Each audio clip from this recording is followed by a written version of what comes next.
And about the only thing that we count for celebration is the Advent wreath. And so each week we light one of the candles of the outer circle of the Advent wreath. And the first week we lit the candle of hope. And those 4 candles represent stages of spiritual maturity. The assumption is that you understand who Jesus Christ is, and now you want to get to the good stuff. You want to go to the next level. And so this is the historical way that the church has taught us what we need to do next. And we start by having hope. And we don't mean hope like English language means hope, meaning dream or wish. But the Greek understanding of the word is the confident expectation that what I want to have happen is going to happen. When you reach the point where you know what's going to happen, you have a confidence level that permeates all of your life. I have the confident expectation that what I want to have happen is going to happen. And when you get there, then you open your heart up to Christ's love that begins to pour in. And we understand love in the Greek word agape or agape, as we have anglicized it. And what did I teach you that the word agape means? What's the phrase I want you to remember? I got anybody that remembers last week's sermon? I will do what is best for you, regardless of what it costs me. That is the foundation stone of who we are. And permeates everything we do. How we treat each other, how we treat others, our ministries, our programs, how we spend our money, what we do here on Sunday morning. That's the thing Jesus said will make you stand out like a light in a dark night. To love others in a way where I will always put you first. That is a very attractive thing. And then the third candle is the candle of joy. The color is pink. And the problem comes when we try to understand joy is that we use it as a synonym for happiness. Happiness and joy, same thing. But they mean dramatically different things. This morning, borrowing the phrase from another religion, we're going to have the yin and yang of joy in our message today. 2 opposites inseparably linked. And so the first half of the sermon, we'll talk about the things that do not bring us joy, or to say it another way, the things that bring us happiness. And the second half of the sermon will teach us what brings us joy. That is to say, real happiness. And so we begin today by joining Mr. Peabody in the Wayback Machine. And we're going to set the dial way, way back. We're going to go all the way back to 970 A.D. BC. If you don't know who Mr. Peabody is, you can Google that. Look under Bullwing. And we're going to go back to a time where the king in charge of Israel was a guy named Solomon. And specifically, we're going to visit with Solomon as he goes to pay respect to God in a city on a high hill. The city's name is Gibeon. And we're going to pick up the story in 1 Kings. This is 1 Kings chapter 3, verse 2. The Lord appeared to Solomon during the night in a dream. And God said, "Ask for whatever you want me to give you." And Solomon answered, "You have shown great kindness to your servant, my father David, because he was faithful to you and righteous and upright in heart. You have continued this great kindness to him and have gifted him a son to sit on his throne to this very day. And now, O Lord my God, you have made your servant king in place of my father David, but I am only a little child, and I do not know how to carry out my duties." We speculate that Solomon was in his late teens, maybe as early as 14, maybe as late as 18, somewhere in there. He accedes to the throne. "Your servant is here among the people that you have chosen, a great people, too numerous to count or number. So give your servant a discerning heart to govern your people and to distinguish between right and wrong. For who is able to govern this great people of yours?" The Lord was pleased that Solomon had asked for this, and so God said to him, "Since you have asked for this, and not for long life, or wealth for yourself, nor have you asked for the death of your enemies, but for discernment in administering justice, I will do what you have asked, and I will give you a wise and discerning heart, so that there will never have been anyone like you, nor shall there ever be. So, the wisest, smartest, most knowledgeable man that ever lived is the guy we're going to study to try to figure out what doesn't make us happy. To put it in contemporary terms, you could say Solomon was the Sheldon Cooper of his day. How many people got that reference? All right. The smartest man who ever lived. Not only was he knowledgeable, but he was wise. We have history books that talk about Solomon, not just the Bible. And we know that he was an expert on zoology, an expert on botany. He was an extraordinary writer. He wrote more than 3,000 proverbs. He wrote most of the book of Proverbs. He wrote 1,085 songs that we can identify. He wrote the Song of Songs, the book of Ecclesiastes. He was a very smart dude. He wrote some of our songs. And people would come from miles around just to sit in his court and listen to him render his judgments, just like Judge Judy. Tough crowd. So, you could say that Solomon had everything he wanted. He had all the time in the world.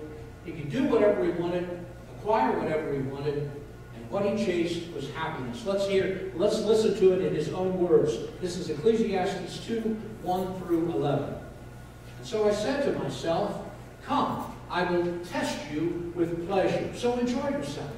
And behold, it too was futility. I said of laughter, it is madness. And of pleasure, what does it accomplish? I explored with my mind how to stimulate my body with wine, while my mind was guiding me wisely, and how to take hold of folly, until I could see what good there is for the sons of men to do under heaven the few years of their lives. I enlarged my works. I built houses for myself. I planted vineyards for myself. I made gardens and parks for myself. I planted in them all kinds of fruit trees. I made ponds of water for myself from which to irrigate the source of growing trees. I bought male and female slaves, and I had home-born slaves. I possessed flocks and herds larger than all who preceded me in Jerusalem. Also, I collected for myself silver and gold and the treasures of kings and provinces. I provided for myself male and female singers and the pleasures of men and many concubines. And then I became great and increased more than all who had preceded me in Jerusalem. My wisdom also stood by myself. All that my eyes desired, I did not refuse them. I did not withhold my heart from any pleasure. For my heart was pleased because of all my labor, and this was my reward for all my labor. And then I considered all my activities, which my hands had done, and the labor which I had exerted, and behold, all was vanity, and striving after the wind, and there was no profit under the sun. Now, what does our culture teach us will make us happy? Was there anything on that list I just read that our culture teaches will make us happy that Solomon didn't try? I'm sure that there were all kinds of stimulants have been around for centuries, decades, millenniums. So he might not have had meth and he might not have had heroin, but I'll bet you he had opium. And I'll bet you he had some other interesting things that we don't even know about. Everything you could possibly ask, that you could want, that you could do to make you happy, Solomon did.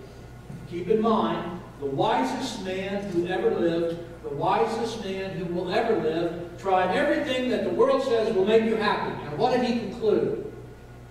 We don't get the full value of the phrase that he uses. All right? I thought Kansas had winds. I think maybe Indiana might take the blue ribbon for wind.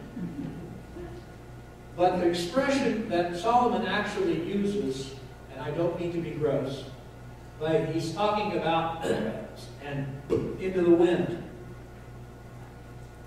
He says, everything that I've done, everything that I bought, everything that I've acquired, everything that I've tried is just about as effective and valuable as spitting into the wind. What happens when you spit into the wind and turn to see where it went? Of course, that's never happened to anybody here. My maternal grandfather was a farmer, and he chewed all the time, all the time.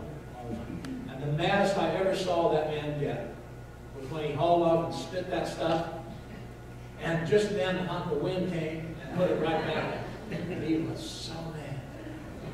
Solomon says that all the sex I've had, all the food I've eaten, all of the buildings I've built, the parks I've made, all of the everything, when you really get down to it, it doesn't amount to anything. Will we accept the word of a man who had all the money and all the time that he wanted to do whatever he wanted? Can we accept his testimony as testimony that what the world teaches us will make us happy really won't make us happy? Can we just skip through the part where we try to do it all ourselves? Or do we have to try it all too? Because, you know, I'm a lot smarter than Solomon. Come on. We have a terrible problem in our lives. We confuse happiness with joy. And they are dramatically different. Happiness is something that happens to us externally. Okay? When, I don't know if you've ever gone 24 hours without eating or 48 hours without eating, but if you've ever gone, let's say, 48 hours without eating, how many people are happy at the end of the 48 hours? I can assure you that 98.9% of them will not be happy after having gone 48 hours without food. Because one of the things that makes us happy is having that old boy satisfied. You like to think that you're in charge of your own destiny, right? We're not slaves to anybody. Oh yeah? I tell you, you're slave to one thing. Whatever he demands, he gets. Unless you're a very unusual person. We're happy when we're comfortable. Pam and I were riding the Harley a few months ago, for quite a while now. And when we came, I like to ride back roads. When we came to this back road, there's this little stream running over the culvert of the road that we're on. And Pam says, "Oh, let's turn around, let's turn around." Oh, it's not nothing. That's nothing. Just a little bit of water.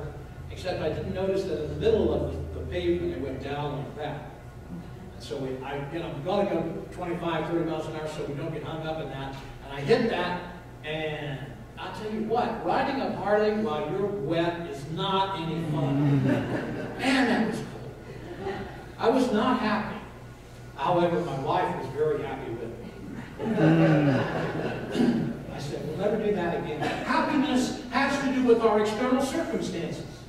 When you're with somebody who loves you, when you're grooving on somebody who's there with you, you're happy. Should that person leave you for some reason, you're not happy. Happiness is relative to our external circumstances. Solomon says that happiness is like smoke. When you look at smoke far away, that looks very substantive, right? When you look at smoke from a distance, man, that could be something, right? But the closer you get to smoke, the more you can see through it, until when you get right up in front of smoke, unless it's very, very thick, there really isn't anything there. But if you just stick and you try to grab it, have you ever tried to grab smoke? And it goes away. It's not there. And that's the way it is when you try to grab happiness, according to Solomon. Solomon said, let's go for it. Let's experiment with pleasure. Let's have a good time. Let it all hang out. And I did that. And at the end of that, I found that was just as effective as trying to grab smoke.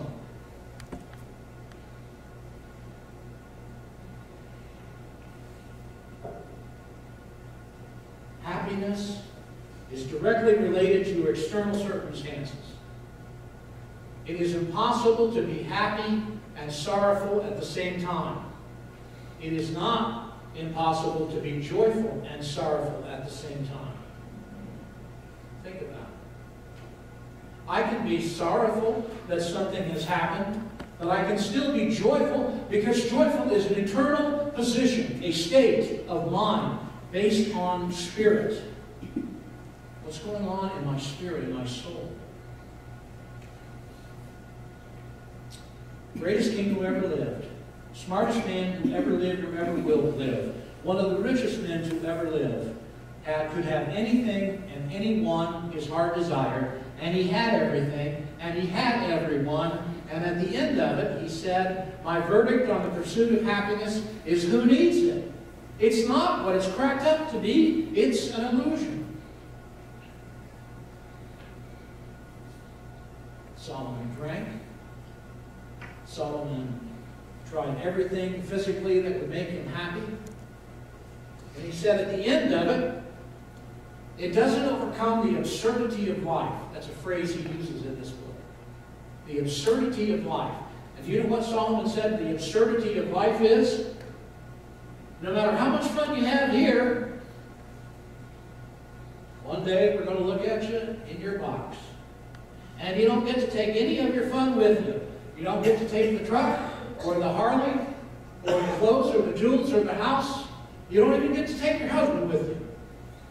Unless you take him out at the same time. You don't take it with you.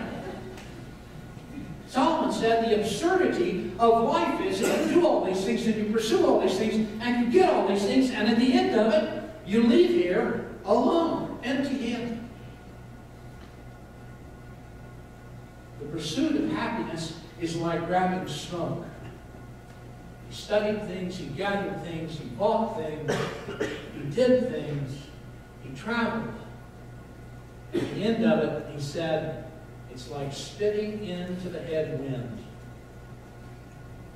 So, what's the opposite? What are our options? What else can we do? We can pursue happiness, or we can pursue joy. What is joy? The confident expectation that what I want to have happen is going to happen. A heart filled with unconditional love for Jesus Christ, and I will reach the point where I am joyful.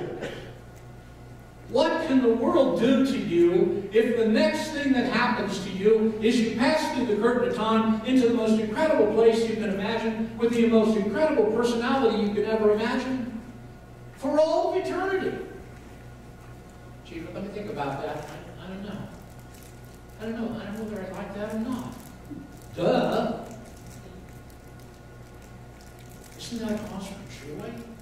To know for certain. Yes, you can know for certain. I'm not an idiot. You can know for certain what's going to happen at the end of life. And once you know, once you are filled with hope, you can become joyful. If I have good health, I'm happy. If I have pleasant company, I am happy. If I'm comfortable, I'm happy. If I'm well fed, I'm happy. But if I get bad news from a medical test, I'm not happy. If my wife decides to leave me, I'm not happy. If suddenly I cannot buy food and get food and eat food, I'm not happy. I can still be joyful. Because joyful is a state of spirit based upon what I believe, what I know is going to happen. We sang Joy to the World this morning. That is a song that was actually composed by a guy named Isaac Watts. He read Psalm 98, which talks about shout joyfully. He wrote that hymn, or that carol, Joy to the World, the Lord has come. There's a connection between those two phrases. Joy, because Christ is born. We will read later next week in Luke chapter 2, the great story of Christmas. There wasn't the same shepherd in the same country, shepherds abiding in the fields, keeping watch over, etc., etc., etc. Somewhere in the middle of that, there's the word joy. And then on Epiphany Sunday, if we do that, if we honor Epiphany Sunday, we'll read about the Magi showing up. And then when they saw the star, they were filled with exceeding great joy. Not happiness, joy. Happiness is something determined by our external surroundings. Joy is determined by our hearts. I'm going to tell you a story and probably bring this to an end at this point. story was in an article, I think it was in Discipleship Journal many years ago. It was written by a guy named Paul Teague. Is that right? Thigpen. Paul Thigpen. Mr. Thigpen, he and his wife both worked, and his schedule was such that he got home before his wife did every day. They had an 8-year-old girl, and they felt she was mature enough she could get off the bus, come into the house, and spend 2 hours from 3 o'clock to 5 o'clock by herself. And so on this particular day, Mr. Thigpen's wife had been out of town, and she had been traveling, and he'd had a whole week with him and the 8-year-old in the house. And you know what guys' houses look like if they're by themselves for a week. And so he decided he was going to clean it all up and make it all pretty. He cleaned everything, you know, and put everything back to where it was, because she was a neat freak. There aren't too many women like that. And so he was really proud. He had the house all ready for her. He went to work. He came home at 5 o'clock, and he walked into the kitchen, and there were bowls everywhere. There was flour spilled on the floor. There was an egg broken by the refrigerator. And his little girl was standing on a stool, mixing a cake, as only an 8-year-old can. And Paul, he writes in the article, I was absolutely furious. And I told her to get down off that stool and go to her room. And I knew I would have to work very hard to get this done before she came home. So he starts cleaning up the kitchen. He's cleaning up the mess. And as he does, off to one side, he finds a piece of paper, written in pencil, this note. Daddy, I'm making something for you because I love you.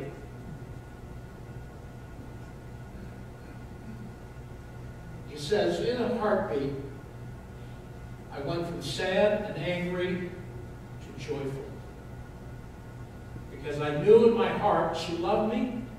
She was only trying to do something to express her love. And even though it was inappropriately expressed, nonetheless, she touched my heart. As I read her note, I delighted in her. With her simple good news and focus, I could take pleasure in her work at the various utensils and bowls that were scattered around the kitchen.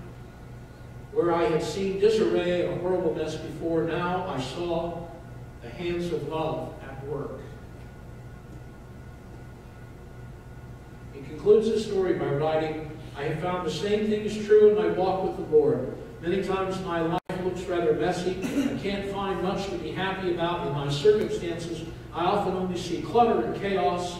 But every time I stop and really look at the situation, inevitably I see the Lord's hand at work in it. I am filled with joy because I can see Him right in my life just as clearly. I am making something for you, Paul. Do not confuse happiness with joy. Joy is the deep-seated belief that I belong to Jesus Christ, that He, in fact, impacts my life, will answer my questions, guide me in my choices, and eventually take me home. Happiness is temporary. Joy is eternal. Happiness is determined by my external circumstances. We think we can achieve happiness. We think we can do something, get something, be something to be happy. And maybe you can for a minute or 10 minutes or an hour. But joy comes in the morning because of our belief in Jesus Christ. If you have any doubts or any questions, if you would like to know how that happens, come and see me afterwards. My prayer this week before Christmas is that you have a heart filled with joy and you understand what that means. A joy based upon your solid assurance that Jesus Christ is Lord and Savior. And one day when He comes back, it'll bring happiness and joy and not fear. Let's close our eyes and bow our heads. Holy Father, may we understand at the deepest level that the culture's understanding of happiness is not your definition of joy. And that we as Christians, as believers, as church family, we should pursue joy. A deeper understanding of who you are, what you want, what you will do with us and through us and for us, and what happens next. As the new year dawns, may we make a promise to you and ourselves that we will joyfully pursue joy and abandon happiness. We ask these things in the blessed name of Jesus Christ. Amen.